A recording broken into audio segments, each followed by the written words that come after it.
சென்னை அருகே பம்மலில் பாதாள சாக்கடை திட்டத்திற்காக பள்ளம் தோண்டும் பணியின் போது மண் சரிந்து விழுந்து தொழிலாளி உயிரிழந்த சம்பவம் சோகத்தை ஏற்படுத்தியுள்ளது.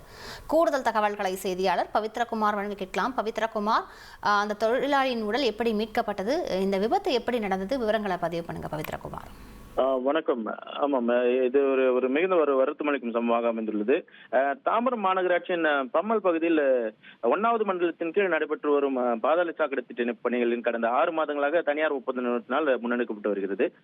இன்று காலை பம்மல் அண்ணா நகர் செந்தில் தெருவில் பள்ளம் எடுத்து அந்த பைப்லைன் அமைக்கும் பணி நடைபெற்றது.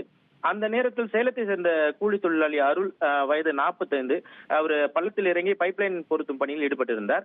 அப்பொழுது திடீரென்ற மண் சரிந்து விழுந்தது. சுமார் 15 அடி ஆழத்தில் அவர் முழுமையாக மண்ணில் மூடப்பட்டார். தீவிரமான முயற்சிகளிலும் அந்த மீட்பு பணிகளிலும் பிறகு அவர் உயிருடன் மீட்கப்பட முடியவில்லை. மூச்சு திணறலால் அவர் விழுந்திருந்தது ஒரு மிகுந்த ஒரு வேதனை அளிக்கிறது.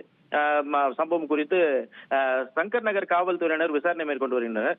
இது போன்ற இடங்களில் பணியாற்றும் தொழிலாளர்கள் பாதுகாக்க பணியாற்ற வேண்டும், அவர்களுக்கான உரிய உபகரணங்கள் கொடுக்கப்படவில்லை என்பதே இந்த பொதுமக்களின் ஒரு குற்றச்சாட்டாக இருக்கிறது.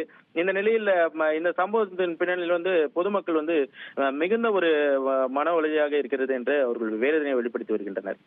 விவரங்களுக்கு நன்றி பவித்ரகுமார். ட்ரெண்ட ஃப்ரெண்ட் ஆக்கிக்கோங்க. 2.5 கோடிக்கும் அதிகமான தந்தி டிவியின் சப்ஸ்கிரைபர்ஸ் அண்ட் ஃபாலோவர்ஸ் குடும்பத்துல நீங்களும் இணையுங்க.